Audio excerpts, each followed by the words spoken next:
Hi, everyone. Welcome back to Socially Distant Tea Time. I am Kaitlin McGreyes, founder of Be Her Village, and I am joined by the lovely Evelyn Page and Laura Otten, both licensed clinical social workers and maternal mental health specialists. And this recording and this session and this podcast started because we were all sitting at home in quarantine, scared out of our brains. And I called up Laura and Evelyn and I said, please help me. I need help. And I'm sure our community needs help too. So we started recording these. We kind of took a hiatus in June, July, because we started being the end of busy. summer, I think. Yeah. It was beginning of summer. We're at the beach and we can't meet. And it was like a really natural ending to our socially distant tea times because we were less socially distant. However, I think that it's a really great time heading into winter and with everyone back in school or to school or homeschooling or whatever everyone's options are. I think we're entering a new phase of this. So we're starting it back up again. Thank both of you. Thank you both for coming and making time for this and making time to reach out to the community about this subject again. I really appreciate it. Yeah. Thanks so much. Yeah, Evelyn and I texted a couple of weeks ago. It was like, we need our tea time back. And For sure. with school and the colder weather right around the corner and cases are up and, second, third waves and threats looming, it just has felt the need for it has come back definitely. Yeah. It really feels different from July. July felt so normal. When I would go to the beach with my kids, it's like this place that you naturally socially distance. You're outdoors. It felt carefree again. And I don't know, it's not feeling as carefree anymore. And there's this issue that I've been really actively working on. I might as well open up with that. Specifically for pregnant people and people trying to get pregnant, that the partners are not allowed in the prenatal appointments. They're not allowed in the sonograms. They're not allowed in fertility appointments. They're not allowed in postpartum appointments. And this horror show that I just found out about is that some places are not allowing babies in postpartum appointments. Oh no. So mothers are skipping them because right, of course. separate a tiny 6-week-old baby from their mother. So what little postpartum care we had is already out the window. So there's these, so just as like a plug, we have a petition, we have all these things going on for that. So I'll link that to anyone who's listening. But there's an incredible amount of stress continuing, I think, for mothers and for pregnant people and for all of us. And it really feels different. So what are you guys feeling? You're feeling similar things happening in your own life or in your professional worlds? Talk to me. Evelyn, do you want to start with by the way, if you're not watching this video, Evelyn has, in previous episodes, she had like tied back, very tidy and neat bun hair. And right now she's sitting here looking 20 years younger with a super sexy head of blue hair. Cut and blown out and gorgeous. So I don't know what happened in quarantine, Evelyn, but I think it was just my reaction to being cooped up and, towards the end of the summer, I think I was a lot more stressed out, trying to figure out like going back to, my kids are in daycare, pre-K and daycare. So it was just kind of like, all right, whatever. I just need to do something fun, and finally felt like, okay, I can go out to the salon and do it. So I just did it, it's sort of just something fun to do. Why not? So my kids loved it. I think. Evelyn, that you went out to the salon, because the last time we met, like I was certainly going out, I think more than anybody on this thing. Laura, you were kind of like finding your balance. Evelyn, I was in between. And Evelyn was like, baby bear. Haven't left my house in 3-4 months. With no plans to ever no leave. Plans to ever leave. No. And I'll say I'm still pretty actually close to home, and I like when I went to the salon, I called like a few times to make sure like what are all their protocols and could I get like the first appointment of the day, could I kind of be in like a separate space? Like I'm still pretty careful, still pretty restricted, but I was just like, I need to do something. So this was my thing. Good for you. Well, yeah. Amazing. Thanks. Sure. So your kids are in daycare? Yeah, so they went back to daycare right after Labor Day. Yeah. And it was like kind of a tough decision, because we were just like, what does this mean in terms of, are we going to be able to see family members after that? Because we do have like close family members that have a lot of health issues. So are being very careful. And does that mean it's going to sort of cut off the social interactions that we do have? But we kind of, we figured that out. We kind of worked it out for ourselves. And I mean, our kids are used to wearing masks now. So we can still see people. We are just much more careful. Everything's still outside. And our kids were, well, my 4-year-old was kind of asking, like, when can I go see, this friend or that friend? And, just kind of taking all of that into account, and knowing I was on, I called daycare like a million times, it felt like, just to like verify, like, these are all the things that you're doing to keep everybody safe. And our daycare had actually been open this whole time. Like, they never actually closed, because, they have parents that are essential workers and needed it. And they never had a positive case. So clearly they were they are doing something right. And obviously teaching kids about being socially distant, or physically distant, I should say. So we kind of, like, it was still nerve-wracking, but I think it was kind of the best decision for everybody, and they're doing great, and everybody's still healthy. But with that, and I think probably a lot of parents can relate to that, after like a week and a half, one of them came home with a runny nose, and you're kind of like, what does that mean? Is that a sign? And I am not like a germaphobe person. And like last year, I feel like my kids just perpetually had runny noses, because that's what happens when they go to daycare. But now it just carries like a lot more, like, what do I have to look out for? So again, it's just kind of reminding myself that, like, they are healthy, and, school is taking precautions, and we're taking precautions. So we're just kind of doing the best that we can right now. So yeah, I think that decision to send your children or not send your children is one that everybody has grappled with. And I think mid-October, we're probably everyone has made that decision to some extent, whether it's remote learning or homeschooling or in-person or daycare. But my kids are homeschooled, and we have already had 2 COVID tests for 2 kids because of runny noses and fevers and not feeling well. And I'm the kind of parent that, like, any other time, I'm like the opposite of a germaphobe. I'm like, let's get our immune system going, like we are very lax about, we wash hands, and, we have hygiene, but we're not doing any antibacterial. We're not being, we're not nervous about germs. And so it's been really weird for me to go from, like, I would never I bring my kids to the doctor literally like before I bring them to the ER. Like, that's how sick they need to be, because I treat them at home, and most of the time there's not that much you could do. And I'm in contact with the doctor, but I don't usually bring them in.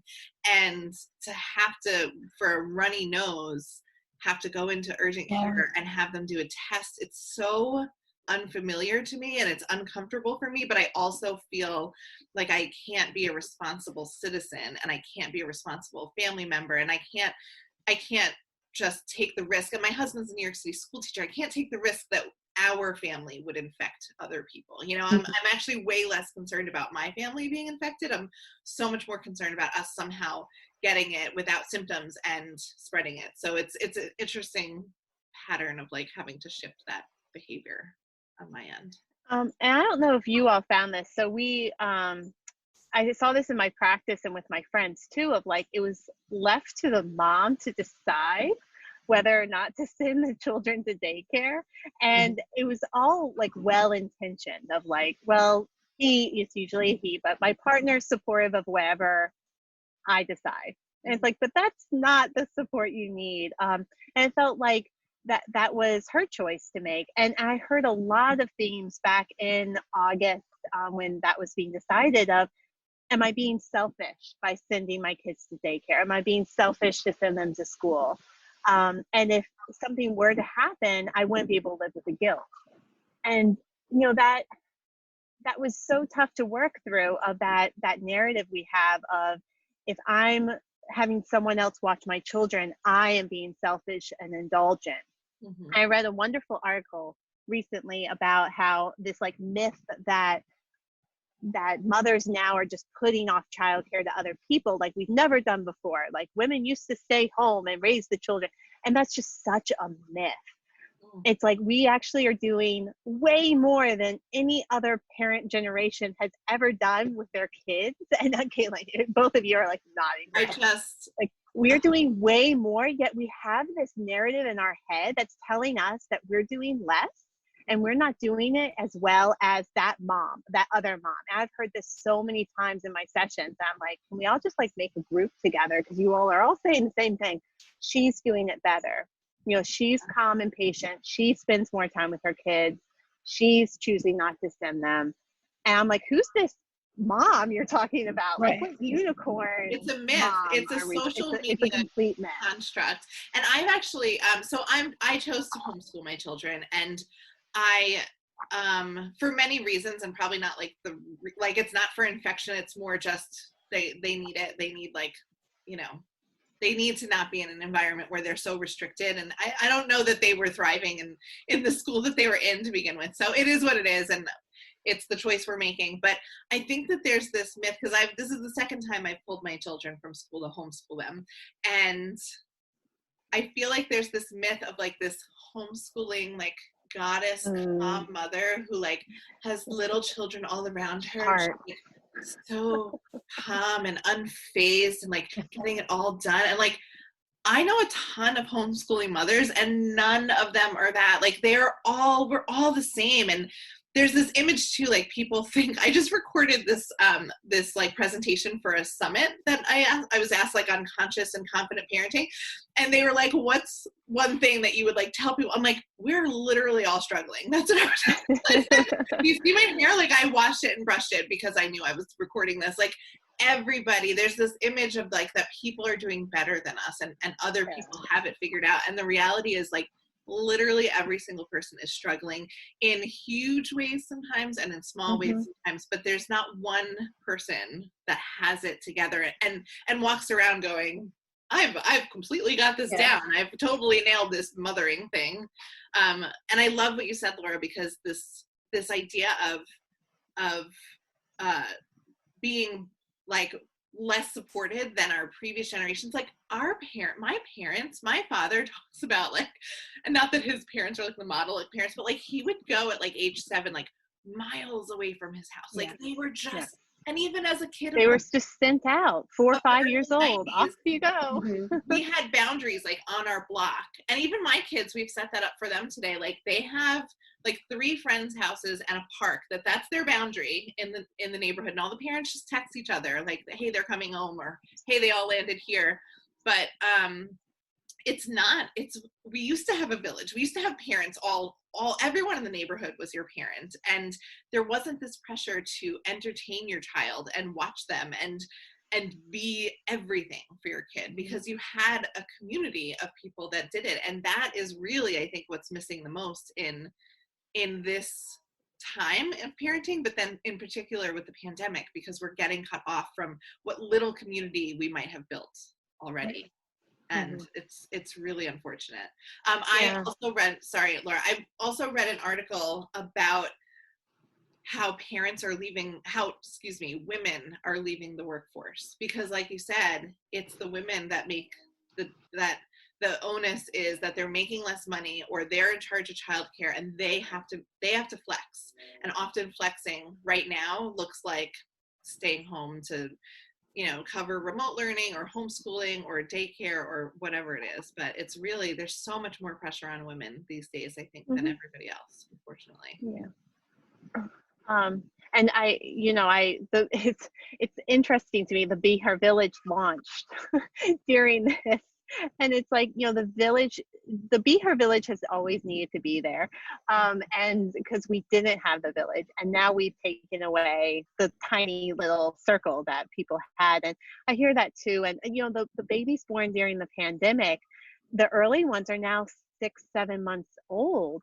And I hear so much of that grief and the loss of experiences, anticipating grief and loss over the holidays. Evelyn, you mentioned this, like, should I have the grandparents around? We're stuck inside. Like, just so much nervousness taking away from the joys of babies, of newborns, and not feeling supported in that. And I am glad to see now that doulas are coming to the house and that people are opening up their offices to welcome people in. But there's still people who don't feel comfortable with that. And I get it.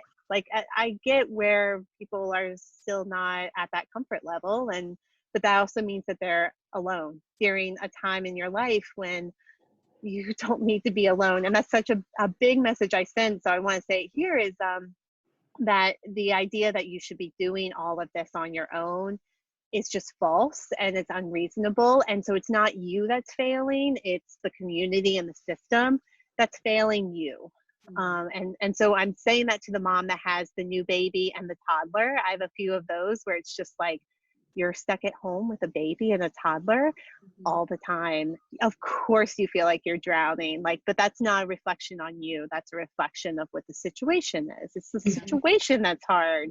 Yeah. I was just talking to a friend of mine, and she actually runs the Be Her Village blog, and she has a 14 or 15-month-old daughter, and she signed her up for gymnastics lessons, which they're having blast.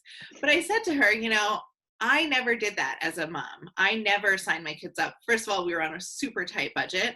And number two, I just felt like it was a waste of money to have my kid go just, do a thing with somebody else. But I realized that what I did instead was I used free community resources. And those are all shut down right now. Every day I was pregnant. I just moved back to Long Island. I had a toddler, and I would walk to the library with him, and we would, play in the library playroom, and he would make friends, and I would force women to talk to me because I needed a connection. And it's so sad. The other day I didn't have access to the office, and I went to the library, and they were like, "What do you need?" I was like, "Oh, I just want to go in and, use the bathroom and work." And they were like, No. You need to come here to pick up a book or to make a copy, and that's it. And you have to sign in and sign out and temperature check. And these resources, these places where we used to meet, and these places where if you needed a new community and you needed to find other people, they're shut down. And it's really unfortunate because it becomes an access issue. And that's why Be Her Village was created, because there's this two-tiered system now. If you have the funds, you can go sign up for, support groups, and you can sign up for little play groups and that sort of thing. And if you don't, you can't go to the library playroom anymore. And it's really too bad. In good news, the nesting place is open now. So there are lots of virtual and paid and unpaid, free and paid events. So that's, if anybody's listening, check out the nestingplaceli.com, I believe. But they're also on Be Her Village. You can go on Be Her Village and look for them there, because it's such a huge resource that's incredibly needed right now. They have everything. So it was my first time in my office space there yesterday, but it was my first time getting out of the house to go somewhere to be professional since early March. So it was definitely an odd feeling for me. But yes, their grand reopening is on Saturday. So I'm excited. I have my eye on a couple of yoga classes. They have a preschool yoga, and my daughter would love that. So. That's amazing. Yeah, I'm in the Gaia Midwives Riverhead office. So my children attend a co-op some of the time in Riverhead with homeschooling families. And so sometimes I get to drop them and work alone, which is super exciting.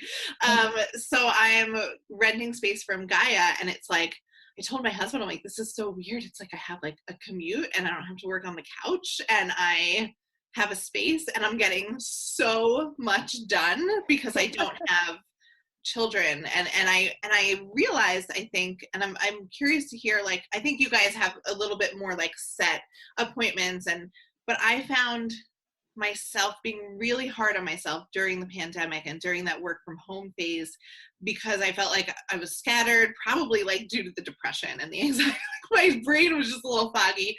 But even without the mental health issues, there were just children around. So I wasn't doing a good job of parenting them, and I wasn't doing a good job of paying attention to my own tasks. And suddenly I'm here in an office quietly by myself, and I'm getting so much done. And it makes me wish that I was more gentle with myself, because I think a lot of us don't realize how hard we're working and how much we're juggling until you kind of step out of it. I look back at raising 3 kids in almost 4 years and like building a doula practice and attending birth. And it's like, what was I doing? Like, I should have been not doing all of that. I'm glad I did.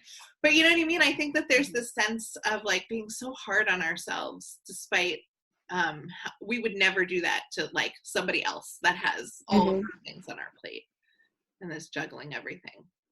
Yeah, I know. I mean, it felt like a broken record that I kept saying to a lot of my clients, which is like, you weren't meant to work and watch your kid at the same time. Like before this, you wouldn't have gone to work. You know, if you're a lawyer, like you wouldn't have taken your baby to work and be expected to work while taking care of this child. So like, why would we expect it now? You know, like, like how could we do that well now? So that was something that kept coming up for like you said, for so many moms, you know, or the person that's doing all the childcare to kind of, you know, and I felt it too. Like I'm not like immune from that of just like, how am I supposed to do sessions with my clients and my kids are home and sessions are supposed to be quiet and confidential and private? Like how, like it's kind of wrapping your head around, how do I work and raise my kids, because they weren't going to date, like, you know, I mean, our kids were not going to daycare. Speaking of working from home. Yeah. You know, and I think it took, you know, like I said, I kind of kept saying that, and some of my clients eventually are kind of like getting it, like, yeah, this is hard, but it's hard for a reason, because, you know, you can't, I had a lot of moms early on who did have newborns in the pandemic, and you know, maternity leave did end, and now they're like, I'm like breastfeeding. I should continue to breastfeed because I'm home and my baby's home, but I'm also back to work. So how do you navigate that? You know? Yeah, I think it was pretty close to impossible to be a working mother before the pandemic. And I think that all bets are off now. I mean, it's really almost impossible to do it. And if we can like just reassure one person that's listening that you're not alone and that this is hard for everyone, and that no one, not even your therapist and not even your doula, maybe less than anyone, have it together. Yeah, so the reason I could do it this time, it is my toddler's nap time, and my toddler's nap time, my daughter just finished her math class, because on Tuesdays and Thursdays and every other Monday she is remote. So I have to set her up and then get her pencil for her, and then she needs her ice water and various degrees of need. Yeah. But yeah, and you know, I had to stop expanding my practice. I was going to expand to Mondays in the fall, because my toddler's in childcare on Mondays, and I couldn't. And on Tuesdays and Thursdays, I'm juggling a 2-year-old and kindergarten. And some days go smoother than others, but it's definitely tiring. And it does, a message I also want to send, because I have to tell it myself, is it's okay to say no.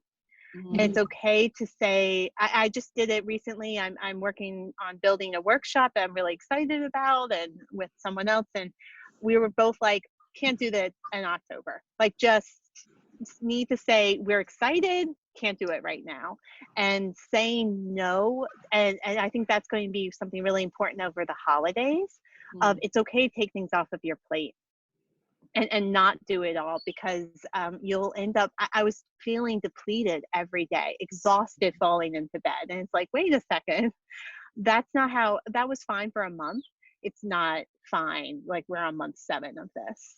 So say no when you need to say no. And as you just said, like, we're juggling it too. And it doesn't always go smoothly. Oh, it doesn't. At all. I tried, so I have this like hour-long drive in the afternoons from Riverhead back to Farmingdale where I live. And I got really excited about, this is when we started the advocacy work on the partner issue and getting partners back into prenatal. So I had a call scheduled with Sarah Topping, who's the head of the East End Birth Network in Eastern Long Island. She's awesome, and she's helping me a whole lot with this. And I remember just getting on the phone with her with the 3 kids that like did not want my attention to be elsewhere. And they they know in the car that I can't like reach them, and they know when I'm on the phone I can't reprimand them. You can't threaten them or do whatever you're gonna do, you know?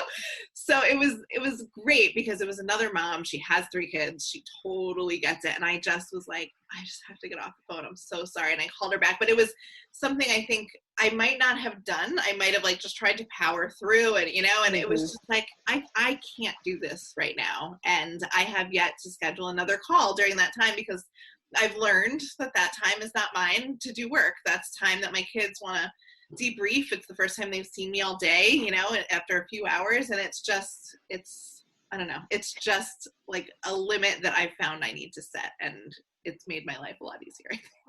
I love how moms with our text messages, it'll be like, I'll be texting, and then I'll hear back from you in 3 days. And then you'll hear back from me in 2 days. Yeah. Evelyn and I have done that stuff. Yeah. Just like, and I stopped apologizing, and I've told people to stop apologizing to me because like, I know you have kids, so I know that you're texting me when you can, and that's okay. Right. And I'm fine with that. And, you know, we all just need to be kind to ourselves in this time and be understanding of it. Yeah. And I think that's, like I realized, I mean, sometimes it does creep back into my head of just like, oh, I didn't respond to Laura that other day. And I'm like, well, but she gets it. Like, it's fine. I can respond tomorrow. And it's, you know, there's no, you know, expectation there. Right. You know, and I found for myself too, that I really had to, like, in terms of saying no, I'm like, my practice did get a lot bigger. And now I'm at a little bit of a point where it's just like, what did I do to myself? But I had to like start blocking out just time because, you know, when kids get home from daycare and we do dinner and the whole nighttime routine, I'm like, I want to be present for that. And I was starting to overschedule myself. And I was like, I don't want to do that. That's just not what I want to do. Is, you know, I don't want to have to like rush through dinner because I want to fit in one more session afterwards, you know, or do something else that I need to do. Like that chunk of time is like family time, you know, and, you know, we have morning time, we have family time, like the middle of the day can be work time because kids are in school, you know, or daycare, whatever. But it is still hard to say no sometimes. So. And that balance is hard with you sending your kids into school. So now you have lots of parents that have chosen not to do daycare or don't feel comfortable sending them to school. So they're doing remote learning or homeschooling. And it really just adds this whole other layer of self-care. I remember making a plan to homeschool, and like the top of my list was self-care, which was a huge thing for me because I have never, up until truly this pandemic, this is one of the silver linings for me anyway, is that I think every other part of my life from becoming a mother on, I just did things like, you know, I look back, like, what was I doing? I wanted to do doula work. I was excited about it. And I went with that, and I had more kids, and I just kind of built this fairly hectic life for myself. And it was working kind of, you know, a lot of things were working, but I was getting exhausted, like in my soul. I was getting really, really tired. And I think the pandemic was really good for me because I struggled really hard, but in coming out of that struggle, I had to focus on myself. I had to focus on my family. And I've kind of like learned how to set new limits on where my energy goes because of the pandemic. And so there is that silver lining there for sure. And that is where, like, when I thought, how am I going to homeschool these kids? Like, number one was like, it wasn't like math. It was like date nights and like exercising alone. Like that was my spreadsheet for homeschooling. It wasn't like, how are we going to teach the kids? I'm like, they'll be fine. They'll learn, but how am I going to survive this? And that was a real shift for me. So I think it's important for people to kind of put themselves first sometimes, especially moms, because we have a tendency to almost never do that.